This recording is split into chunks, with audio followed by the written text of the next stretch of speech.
Hey everybody, I am coming to you from Colossal Cave in Tucson, Arizona. It's supposed to be the largest cave in the area.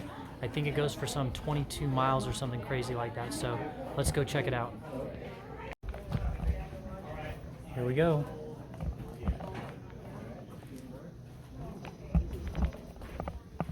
Be that guy.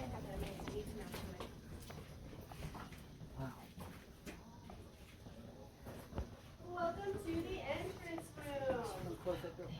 We do a lot of pet animals in here, so it kind of smells like a pet store. They don't let you Febreze in here. I've tried. I'm sorry.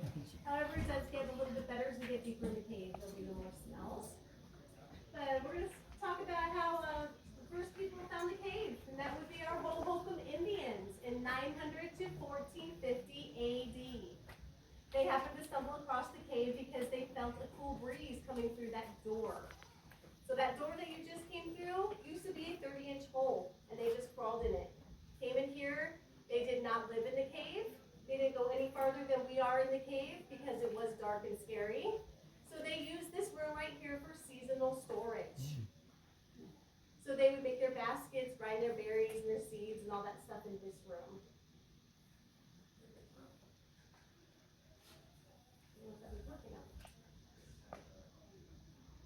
Oh yeah. If you guys can all go to the right-hand side. We're gonna let the other tour come out real quick. Because it was 71 degrees year-round, they would come in here during the winter, build a fire right here, and you can still see the remnants of the on the ceiling. During the summer, they would come in because it was like air conditioning. So they definitely use this room. We also have a lot of animals that come in here. Does anyone know what a quaddy is? So a quaddy is part of the raccoon family. Kind of looks like a lemur with a long tail.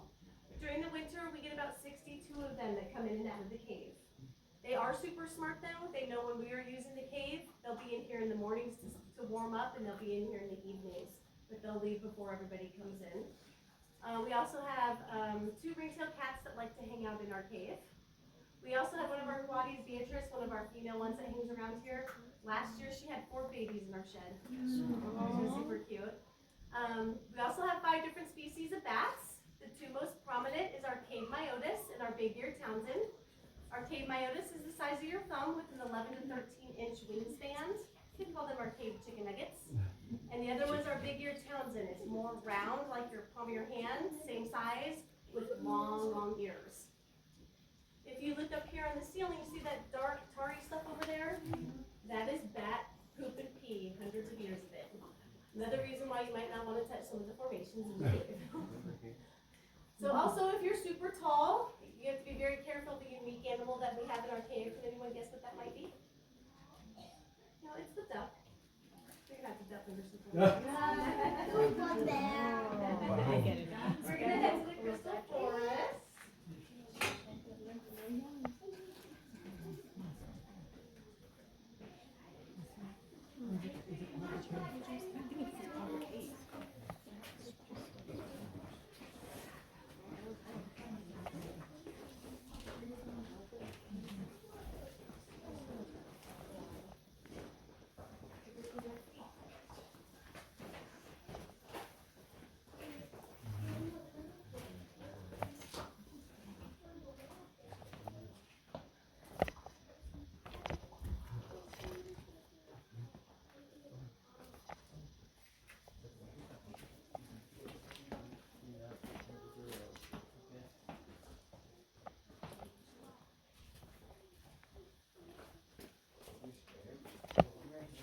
Hey, this is pretty cool.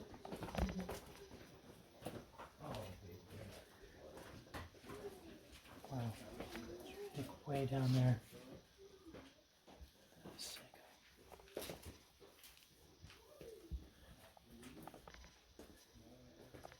The gal told us coming in here that this cave stays 70 degrees year round. Doesn't even matter in the 120-degree summer, still 70 degrees in this cave. Look at all this stuff down there. Wild.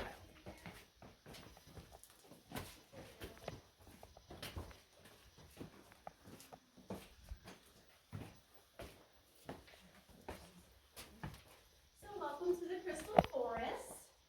It gets its name from these formations formations on the ceiling. Can anyone guess what these are called? Stalactite. Stalactites, yes. And stalactites form when we get a lot of rainwater on the ground surface. And then it makes calcium carbonate, and it comes through that limestone, and it forms these formations. When that calcium-rich water drips down from the stalactites, it makes these. What are these called? Stalagmites. Stalagmites, yes. Stalactites hang tight from the ceiling. Stalagmites you might trip over. It does take 100 years for a stalactite to grow in half an inch. These are very slow growing formations. When a stalactite and a stalagmite join together, they form a column. See the column right there? It does take about 1,000 years for a column to form.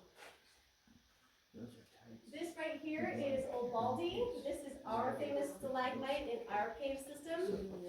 He has been touched by everyone. He's also been licked. Kind of gross. So if you have a need to touch something in the cave, this is the one thing you're allowed to touch. I would wash your hands or sanitize them when you leave the cave, though. Yeah.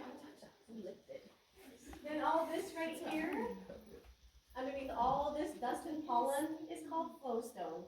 And this forms when 13,000 years of water runs over these rocks like a waterfall and forms all these formations. The reason why they're covered in dust and pollen is because we have a lot of bats, and the bats bring in the pollen. We also call it bat dust. We probably will not see any bats today because our bats migrate to Mexico in October and they come back in May. If we happen to see any bats, it's usually just the stragglers that were too old to kind of trip. So yeah, so we're gonna head this down. That's pretty cool, huh?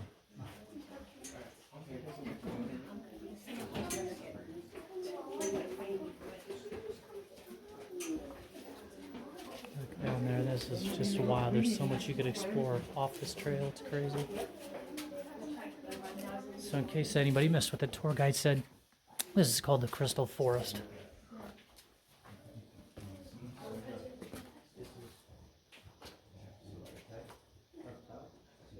Because of all the stalactites and stalagmites.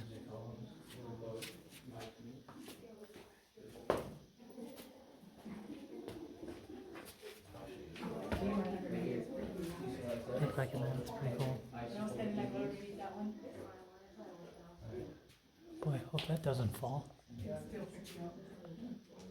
It'll cut me right in half.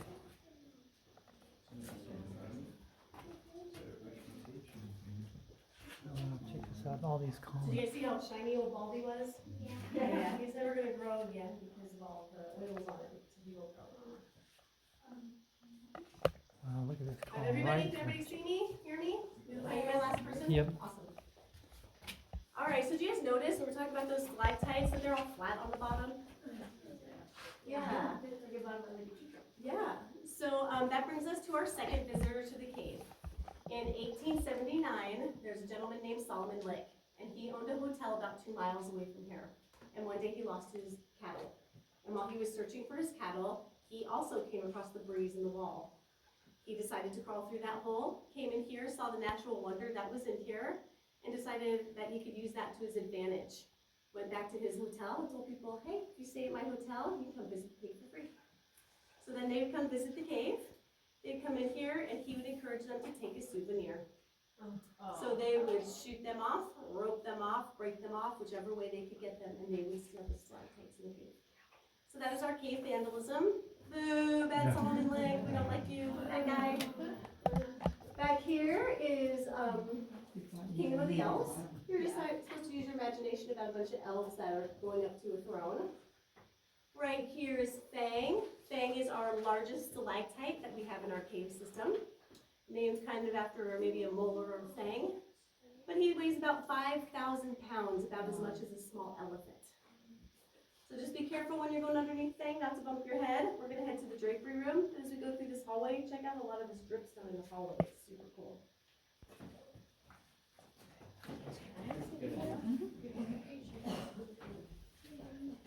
Yeah.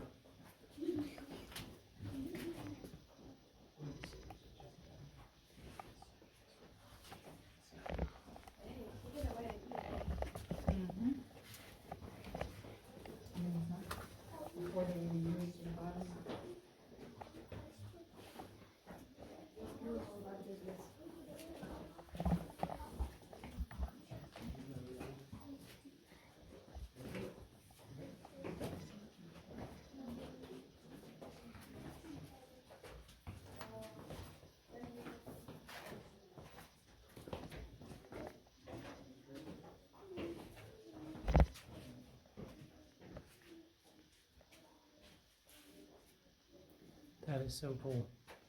This is the throne of the elves, she said. That's pretty cool. And there's Fang, the largest stalagmite. Or type. No, type. Tight top.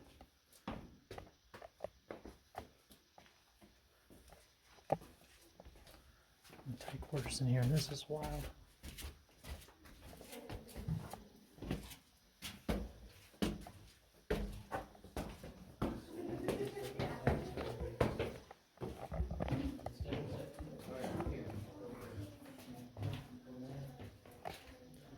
How fun would it have been the person to come in here and like map this all out and put the lights up? Man. All right, welcome to the drapery room. This is going to be the largest room that we are in today. It gets its name from these formations right here. Kind of look like drapes or curtains. If you look inside there, there are a bunch of pointy things in there. Do you see those? Yeah. Those are called stalactites. Stalactites form when water pressure shoots through a pin-sized hole of limestone and makes calcite tubes. They can go in any direction. They're one of the only formations in here that can go in any direction. Most of our formations fall in a specific pattern in here. I also like to call those our cave boogers. If you look up someone's nose, that's what it might look like. Right here is our cave bacon, the ones that are diagonal on the wall. I like to describe those, you know, when you're taking a shower and you're washing your hair and the water runs down your arms diagonal. That's how cave bacon grows. It only forms diagonally. This right here is our fault line, a very big fault line in here. Thousands of years ago, we had those plates that shifted and they made our Rincon Mountains. And when the Rincon Mountains were formed, the cave systems were formed. I also found out that Arizona has about 2,000 cave systems in it, which I didn't know, which is pretty cool. There's a lot of caves in Arizona. So then that brings us to our third and most important person to ever come to the cave, and that would be Frank Schmidt. In 1912, he moved to Arizona. He happened to stay at Solomon Lakes Hotel, decided to come visit the cave like everybody else. When he got in here and saw all of the vandalism, he was super upset about it. It really made him angry.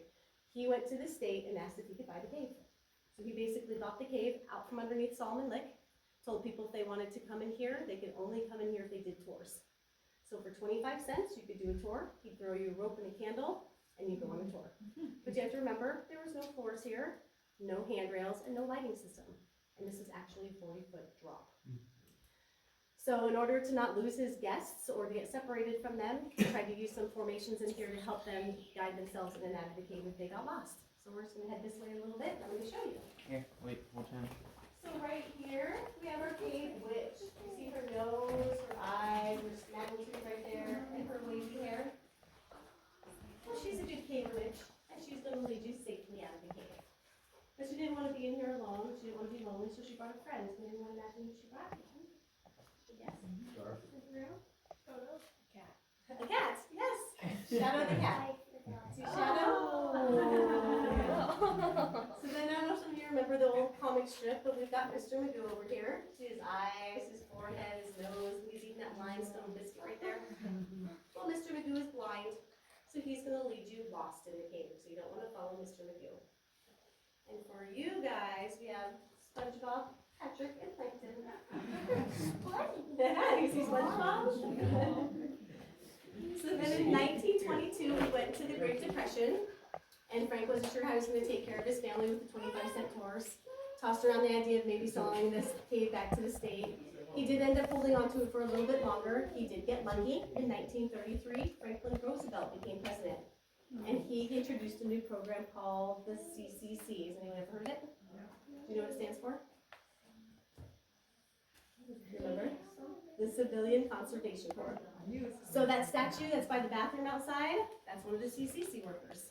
So if you were a gentleman between the ages of 18 and 24, you could come in here and build all the walkways in our cave, all the handrails, and the 2,000 light bulb system that we have in here.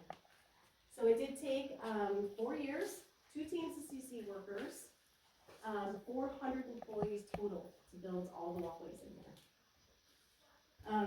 They were good. They got paid $30 a month. They got 3 meals a day and a uniform. So then Frank Schmidt obviously had to compromise because if he wanted the CC to come in here and build, he did have to sell the cave back to the state. So then they did let him come in here and be the manager and the conservator for the entire time that he did cave tours. Right now, we are owned by the county now and run by a separate company, so we are no longer part of the state. But yeah, cool. Any other questions for me? All right, so I just want to make a quick loop down that wall because there's some cool stuff back there, and then we're going to meet back in this room before we head down the hallway.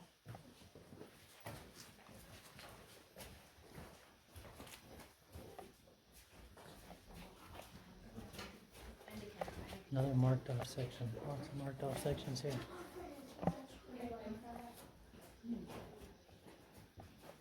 You see the cat now? Look, watch. I'll show you. You see the cat?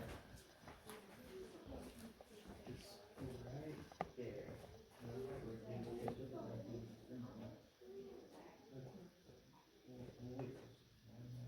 No, I'm sorry guys. I'm not trying to rush. Right here. See the cat with the ears? The two ears? Right here. Yeah, you see it? Alright, let's roll in. Sorry guys. I appreciate you. I know, you can't let go of my hand now. Yep, one step at a time. Ooh, this is narrow. Narrow walkway. Gotta go sideways. So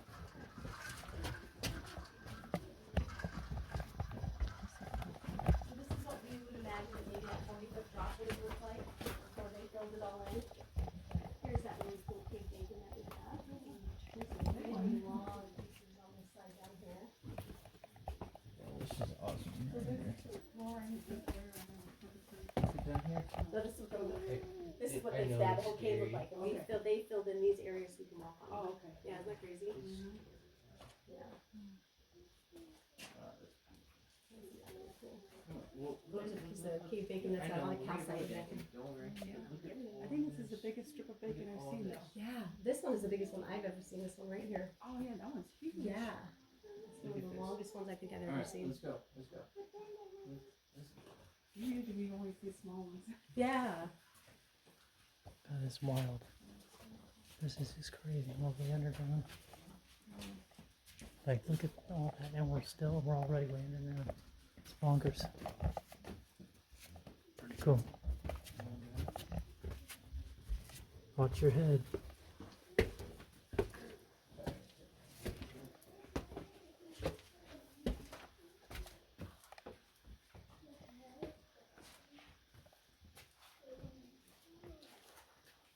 All right, so before we head down the hall of time here, on your right-hand side is going to be a barometer. Our temperature of our cave stays 70, 71 degrees year-round. The only thing that changes on there is going to be the humidity. It fluctuates between the winter and the summer. So right now our humidity is about 60% in the cave. You will start to feel that the deeper we get into the cave, you're going to get a little bit warmer. The reason why we're 71 degrees and not 50, 55, like maybe a lot of other caves you have been in, is because those caves, somewhere in the very bottom of their cave system, have standing water. That brings moisture in the air and makes it cooler in there.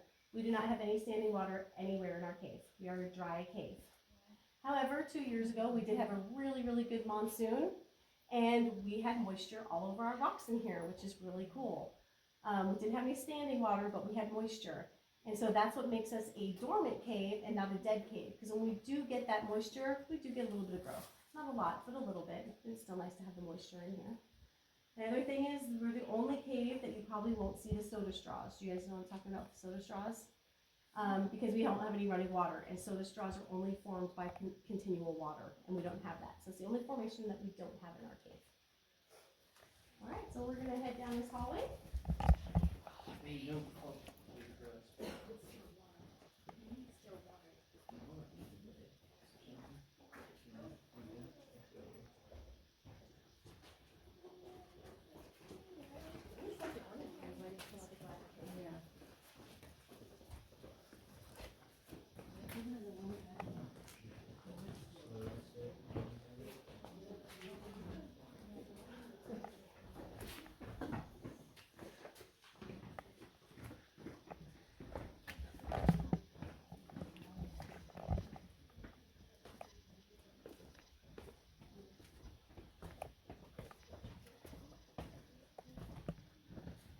Well, you can hear it said it pretty easily on these.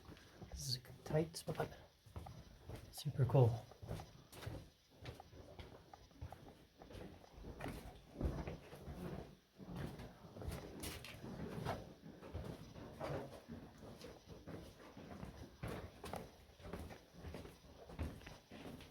On your right-hand side is going to be the bottomless pit. Definitely check it out. It's very cool.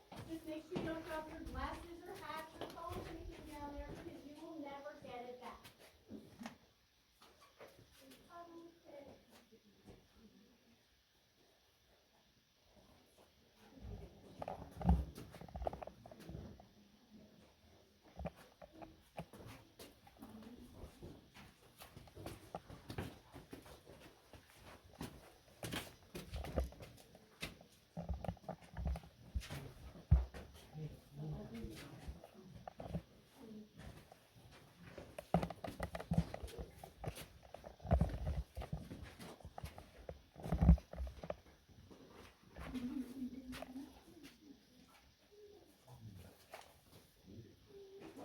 I know, it's kind of scary.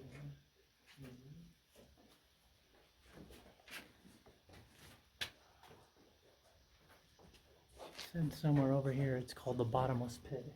If you were to drop something, oh, it's over here. We're getting to it. If you drop something in this bottomless pit, they said you're never getting it back. So be careful. No, maybe this isn't it. I don't know. There's some bottomless pit around here this side. Always you walk by, you have holes in the house. Repairs, roads, and pins. Also, we're gonna walk by two display cases. In those display cases is gonna be the Hohokam Indian artifacts that we found from that entrance room that we were first in. We do have some of it here, but a lot of it is also at the visitor center.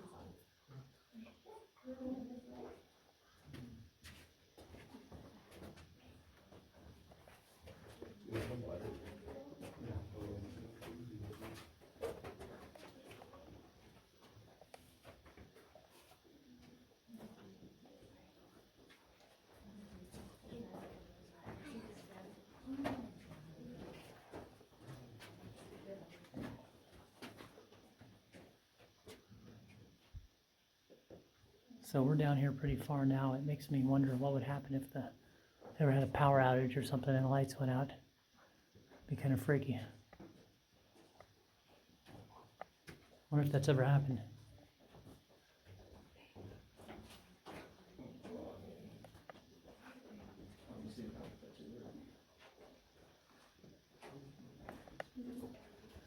Probably hasn't happened in a long time because they probably have generators and stuff now, but back in the day, I bet they probably had power outages from time to time. Man, if you were down here having a tour at that time, whew, that would have been scary.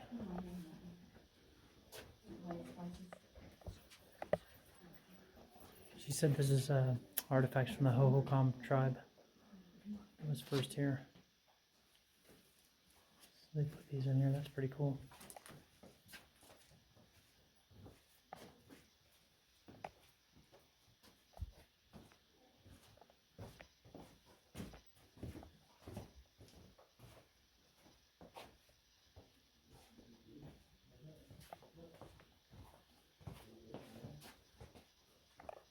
Dang. Somebody probably been down that way. Just crazy.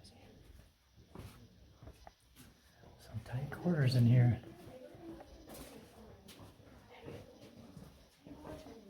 I could see now how this caving system is like 22 miles because it feels like you could go on forever if you were ambitious enough. And if you guys kind of want to stay on the railing right here. Yep, you guys can stay on the side so that you can see me. And the rest of you are gonna have to squeeze in this room. All right, you guys ready? Anyone find Abraham Lincoln? Where? Right up there. Right there, yep. See his nose, his mouth, and his beard? Oh. Yep. All right, everyone's in this room? Awesome, welcome to the Movies and Popcorn Room. This room gets that name because we've had about 20 movies filmed in here. We've had National Geographic, the Discovery Channel, Ghost Hunters, all sorts of different people in here. One of our worst films ever filmed in here, though, was called Night of the Lepus.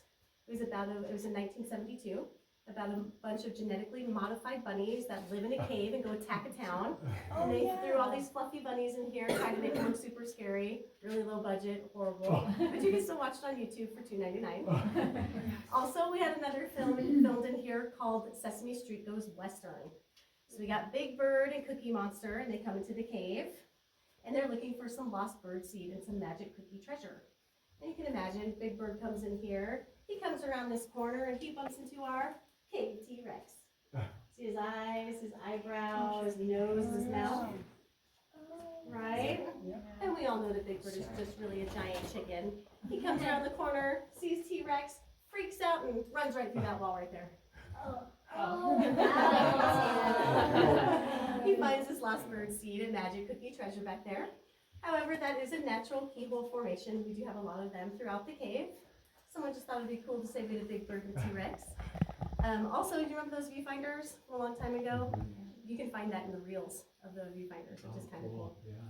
And then this room right here is our altar room. Can anyone guess what happens in the altar room? Weddings? Weddings, yes. So we have a lot of proposals and a lot of weddings up there. That drapery room that we were in, that big room, we also do a lot of weddings in there. We've had some beautiful weddings in there. People have brought really awesome glowing balls and lanterns and just some beautiful things. We've had some beautiful weddings in there. Also, the CC workers would bring their gals up there and propose to them as well, which is kind of cool. Yeah, I know, sorry. And then we call it the popcorn room because of all these knobby things that are in here that we call popcorn. So 70,000 years ago, this room that we were in was completely filled with water. 13,000 years ago, the water started to dry up. Do you see that water line on that rock up there? When that started to dry up, the acids, the carbon dioxides, and the calcites that are in the limestone started to bubble like a soda. And then they dried out, and that's what forms the knobs, which is our popcorn, also known as cave coral. So we do have a lot of that throughout the cave. And then I just want to show you guys this because I think it's cool. Do you see this blue stuff in the rocks right here? That is called human dust. That is going to be your skin cells and the fibers off of your shirts. Who has a black shirt? There you go. See the fibers on her shirt? The reason why they die is because we do wash our clothes in detergents, and the detergents dye the fibers. And then they, fall off of us and collect in the cave. So once a year, they do come in here and kind of vacuum them out a little bit and clean it up. But every cave has them. Yeah. Is it possible to make like a dormer or dry cave? Only if there's a lot of water. Yeah. So if we had, more water than just the monsoons, it could. So we're gonna head down this hallway. There's 3 display cases. There's kind of too many of us to hang out in front of the first one, so I'm just gonna describe it real quick before we go any farther. But the first one is our bandits and outlaws display case. So there's lots of different stories. You can Google them. The 2 that we like to talk about is that there was some bandits that robbed a train about 3 miles away from here, and they got away with a bunch of gold. And they came in here to escape from the police, escape through the bandits' escape, which you could see if you did the Wild Cave tour. And they got away. Another story is they came in here, hid it in here, went back out and escaped, came back in and couldn't find it. So there's all different stories. You can look them up. They're kind of cool stories. If you do find any gold today, you get to share with them. Put it in my pocket.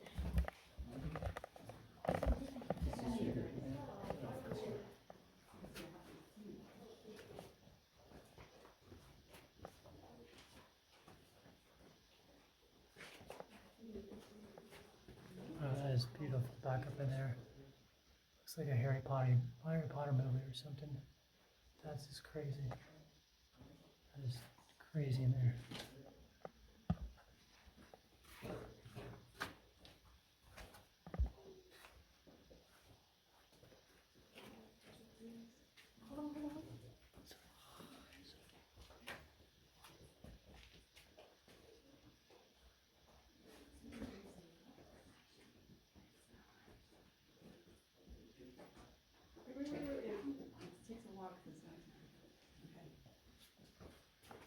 It is amazing up there. Look at those stairs.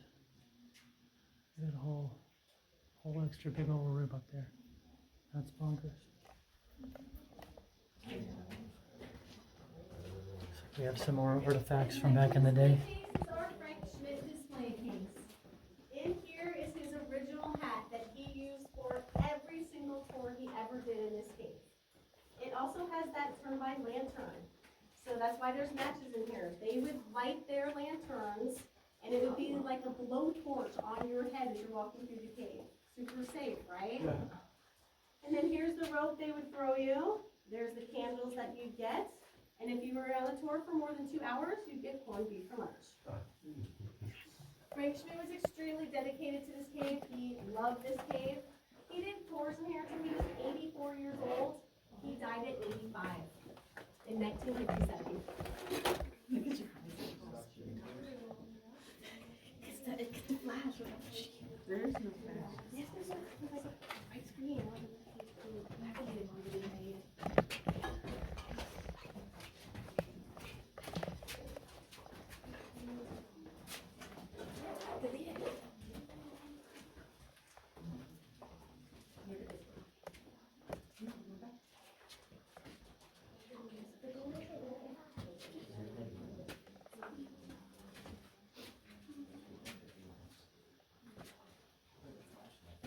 This third display case is our CCC display case.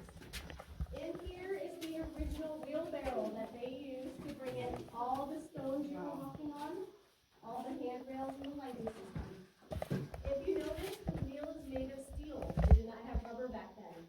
So this wheelbarrow weighed 70 pounds empty. And then they put hundreds of pounds of rocks in and pushed you on all these pathways to make them. Isn't that crazy? Then, because Frank loved this cave, he did not want anybody to use any explosives. So there was no explosives in this cave. Everything was done with hand tools. He wanted to make sure that they only modified these walkways we walk on 2 to 4% to keep the cave as pristine as possible. So I think that's pretty cool.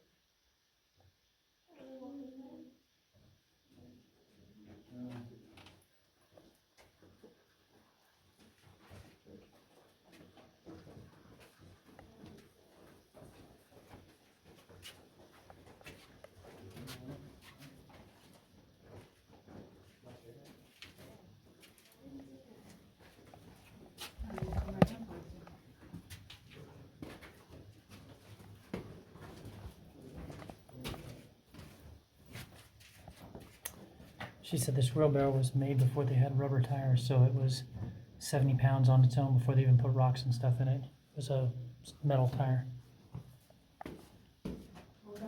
Crazy.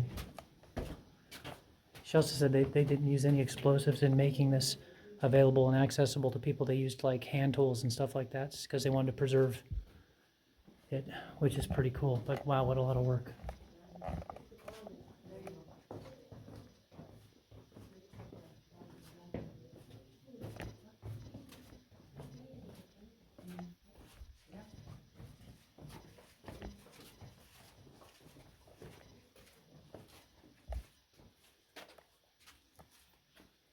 Would not want to fall down there. Everyone feeling okay? Everyone's nauseous, sick, we're good? You head further? Awesome. So we are going to head down to our prehistoric riverbed, down our domino staircase. Please be very careful if you're in the back, not to slip and fall. We're all going to go down like dominoes.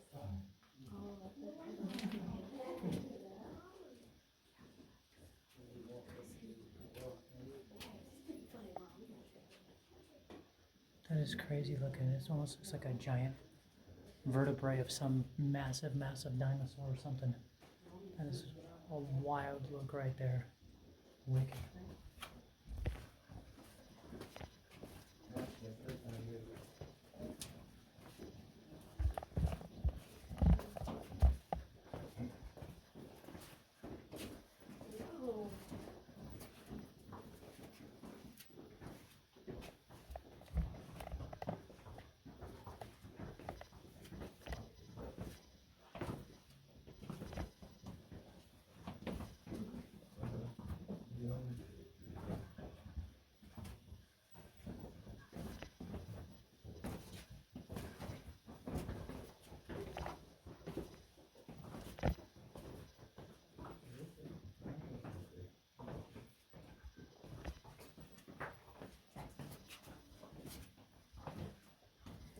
Oh, we're getting down in the depths there now.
This is wild.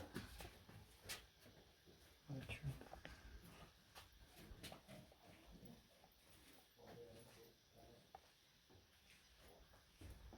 She called this the prehistoric riverbed, and if you look at it, you can see it's still smooth like a riverbed. She said that millions of years ago, all of Arizona was underwater, but this still shows the remnants of it, which is really cool. Some stalactites or columns, stalagmites, whatever columns, because they're all formed together. That's cool.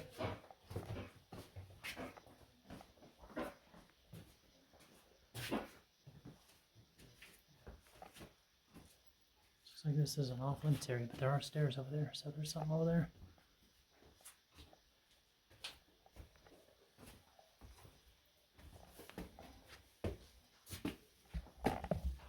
Alright, so welcome to Frank's living room. Before we talk about why it's called Frank's living room, I did want to give you just a little bit of history. In 1917, we did have a mapping expedition come down here. They rappelled down this 3-story drop over here, came in here and used this room as a base camp. So for 8 days and 7 nights, they mapped out 39 miles of our cave. They came back here, they had run out of supplies and food, and decided to rappel right back up the 3 stories they came down and tell everybody what they found. So when they got out, they said, we mapped 39 miles of that cave. There is way more cave in there. We have no idea how far it really goes. It is colossal. So that's where the name Colossal Cave comes from. Yep, and the weird part is that we have all these cave junkies. No one's ever come back down here and mapped any more than the 39 miles that they mapped, which is kind of crazy. We know we have a lot more. Is it just restricted by the county? Or just No, the county, no. This one never really came down and did any more. So then the reason why this is called Frank's living room is because remember that gift shop that you guys all checked in at? That was Frank's house. And his wife and his 2 daughters lived there. And you can imagine during the summer, it was extremely hot and they had no air conditioning in there. So Frank would also rappel his wife and 2 daughters down that 3-story drop. And they would come down with tables and chairs, games and books, and they'd sit down here for weeks at a time to get ideas. Right, so this is Frank's original man cave.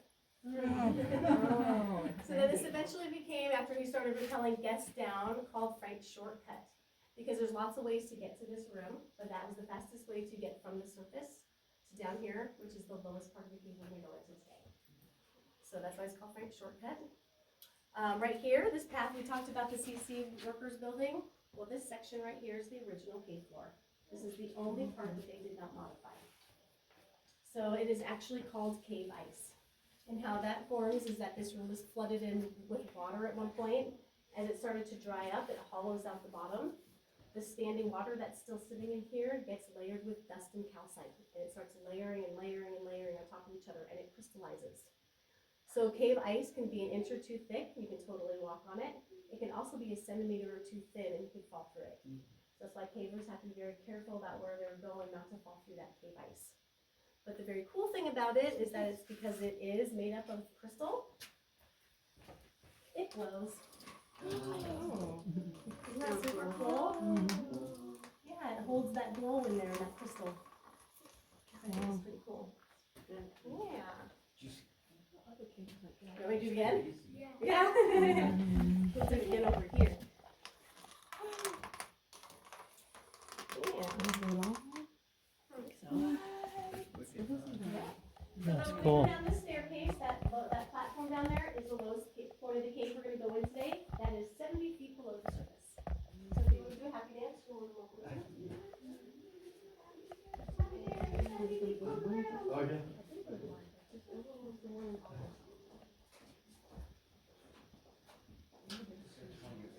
Okay, I don't know if you heard her, but we're going to the lowest point we've been, or we're already here. I don't know, but it's we're pretty close. But we'll be 70 feet underground, so we're already pretty far underground. So anyway, 70 feet underground, pretty cool.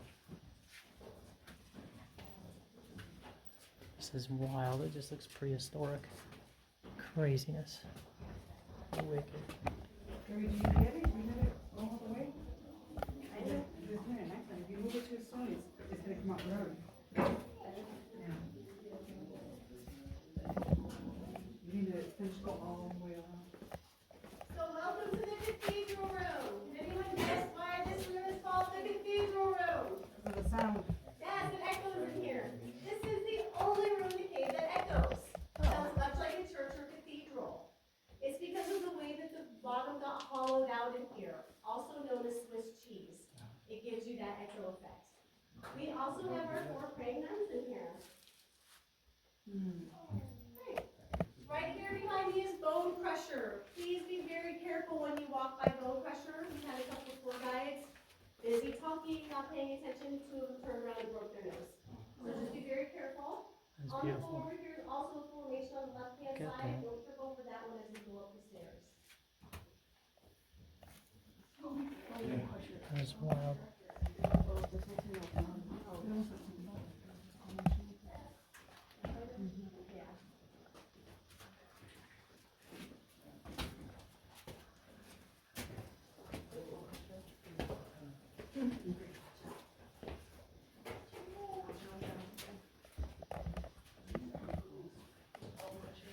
I don't know if you heard, but she called this the cathedral room because it's the only place in the cave that echoes. So that's pretty cool.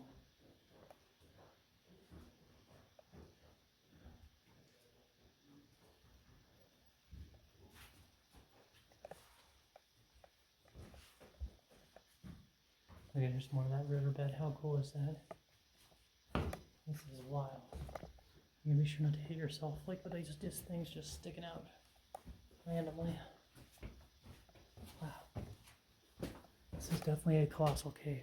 This is bonkers.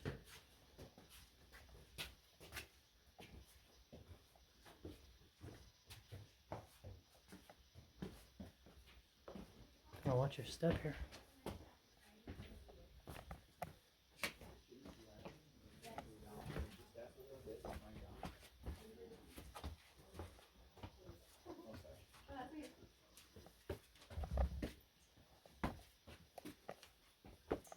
So in 1934, the CCC built that mine shaft. That's where they took down all the stones we're walking on, all the handrails and the lighting. It all came in through that hole. This is where the wheelbarrow comes in. They brought the wheelbarrow over here, loaded it up, and dispersed it throughout this entire cave. Could you imagine? It is made out of wood. We try not to go back there and do anything with it because we want to keep the integrity of it because it is filled with termites, but it is a very cool structure. Also, when you're leaving the parking lot today on your way out, on your left-hand side is going to be a doghouse-looking building. That is the top of that mine shaft. So right now, we are underneath your cars. If it freaks you out, we're not. So then they didn't mine anything out of the cave, any precious minerals, gems, or anything like that. The only thing they ever mined out of this cave was guano. And they used it for TNT, mascara, and fertilizer. It's the only thing that they used it for. Yeah. Kinda gross, huh?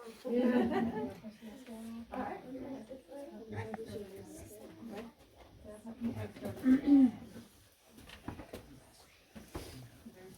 You don't need to breathe.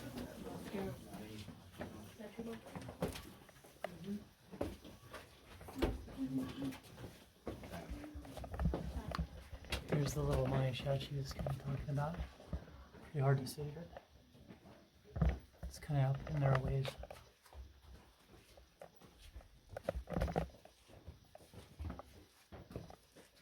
God, I wouldn't want to fall even right here. Look at that. It's so far down. This is bonkers how they navigated this. This is one of our beautiful Gotta be formations careful. we have in here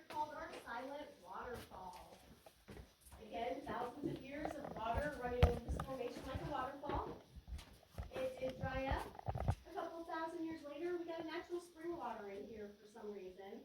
So down on this right-hand side, you're gonna notice this side goes down a little bit farther than the rest. And that's because of that natural spring water that we had. Eventually that too did dry up.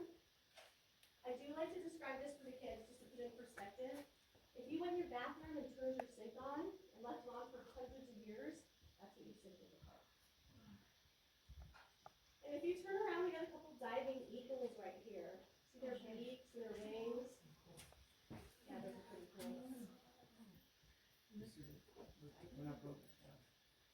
All right, we're gonna head this way. We're not broke.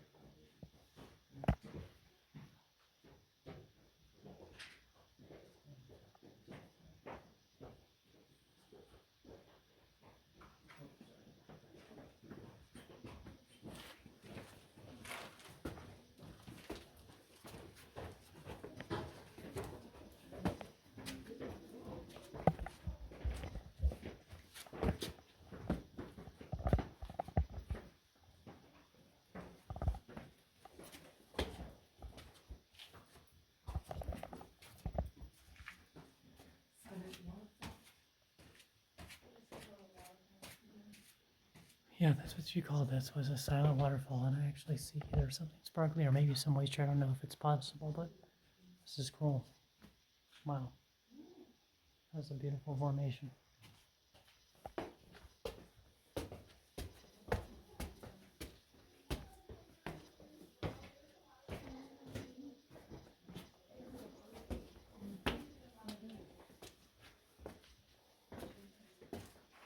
We're gonna head down this elbow staircase. It's gonna be the skinny staircase you go down.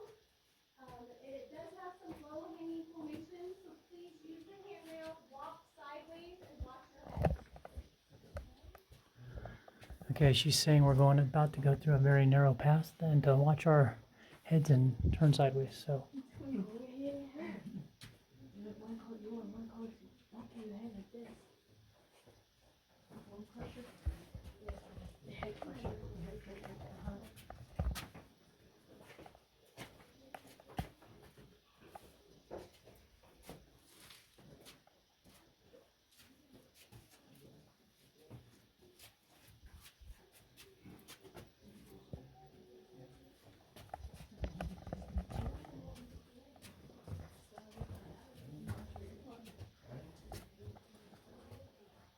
yeah, there's a crazy formation right there. Wow. It's just wild. What a crazy formation. That long, stripy thing. Look how huge that is. Wow. Wish this was better lit. This is crazy cool looking.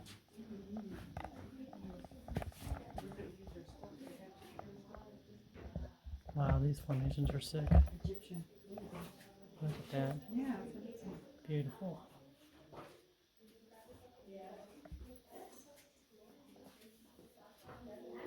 Look at this view right there.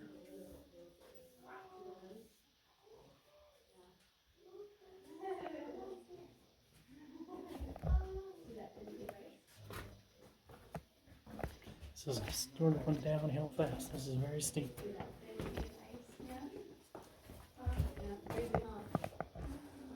What's different than what we were standing on down there? And look at how much deeper that goes down. That is, that where I'm looking right now goes down probably, I don't know, 50, 100 feet farther down.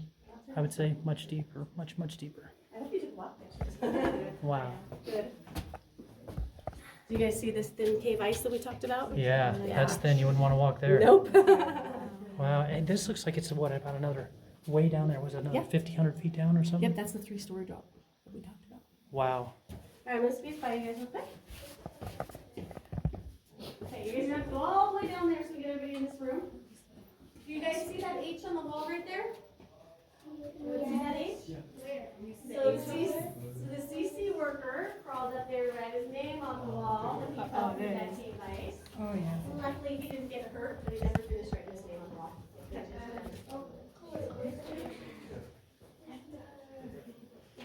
This is crazy. Wow. Okay, I'm not gonna lie, this is freaking me out a little bit. All right, so this is our very last room on our This tour is today. wild. This is our sinkhole because of the big hole. Does anyone remember what room we were in when we were down there? Anyone remember the name? Frank's living room, yes. So right here is that stalagmite that they would tie their rope around, put their candle right here, and rappel 3 stories down. Wow. At one point, Frank Schmidt did expect his wife and children to free climb up and down there without a rope. Father of the year, right? But the good news is Frank Schmidt never had any reported deaths on any of his tours. How old were the children? They were, I want to say they were 8, 7, 8, 9, somewhere around that at that time. If you look on here, you can see all those blue things on here is candle wax from all the candles. There's a lot of candle wax on here. They are glowing. Right here is called our fried egg. I think this is neat about stalagmites. They're kind of like trees, but instead of telling us how old the cave is, it tells geologists when there was a lot of moisture in the cave and when it was dry. I do think that's pretty cool. Yeah, where do you think bats wash their hands? In the sinkhole.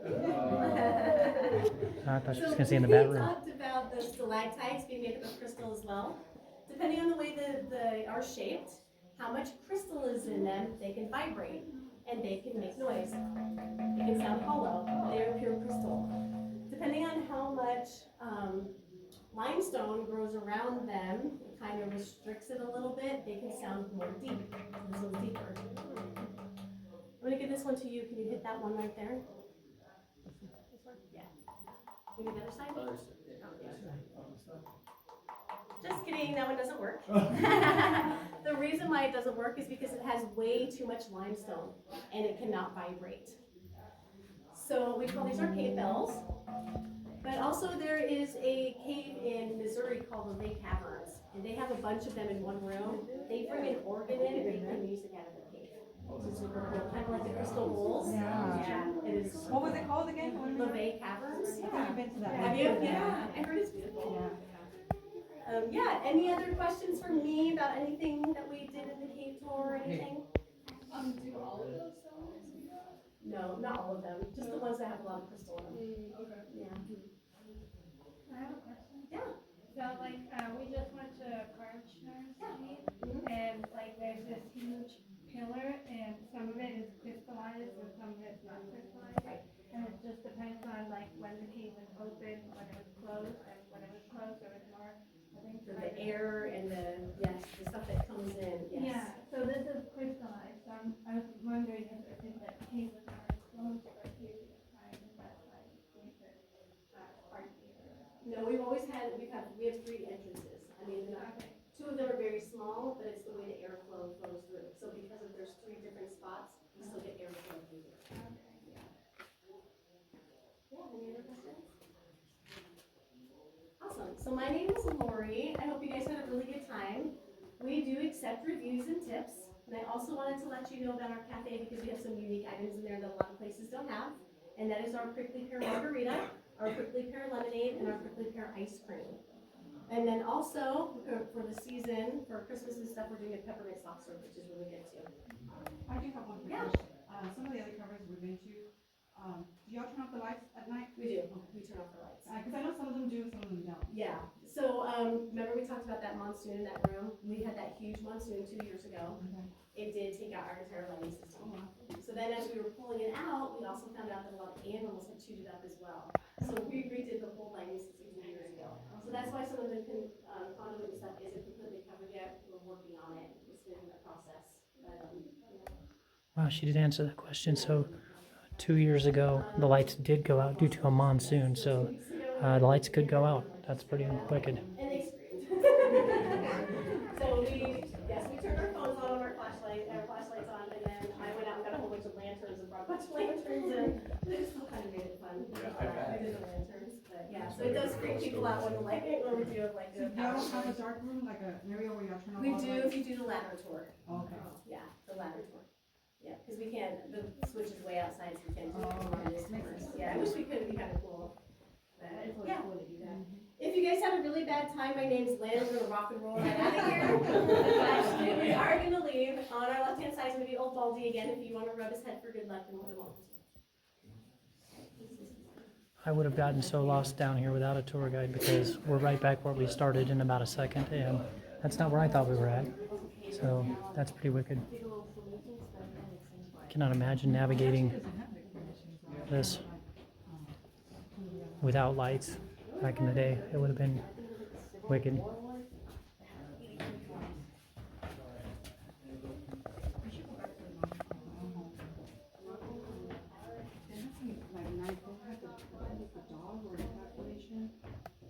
Oh, the dog. What was the horse? No, the dog. They call it the dog. Was it a dog? Yeah, they call it the one that's kind of animal shaped like. Yeah. Yeah, it's a dog. Jesus, that is far down. Wow. That is crazy.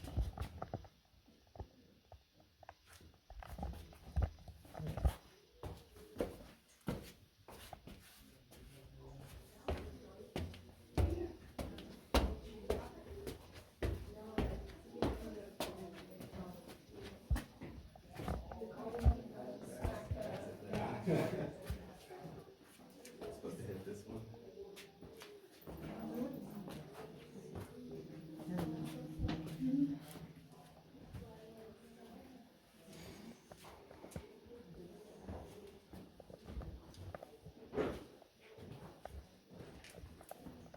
Feeling that humidity all of a sudden.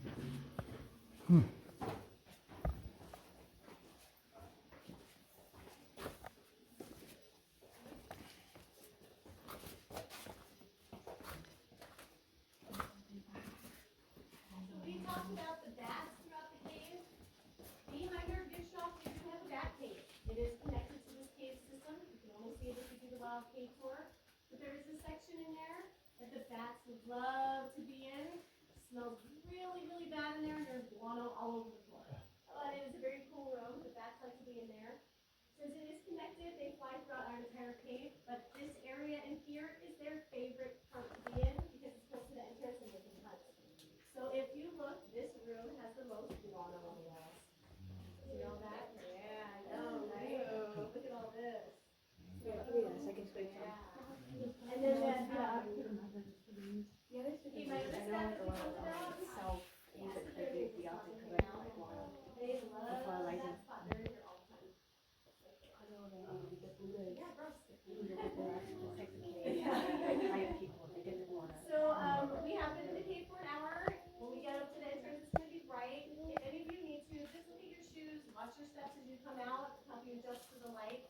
Also, we are dry caves, you might feel a little dehydrated. Hope you guys have a really good time. Thank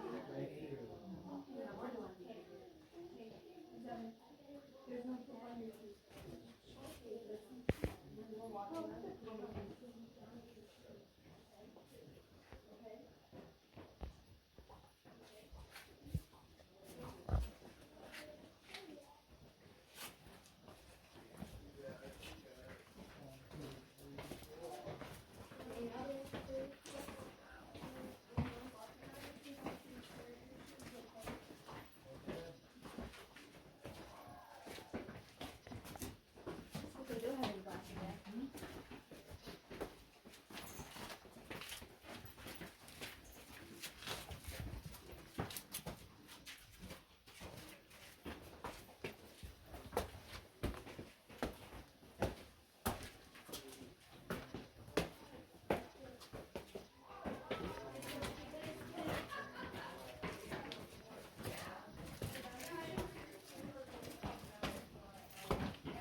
Okay, we're about to go back to the surface and sunlight.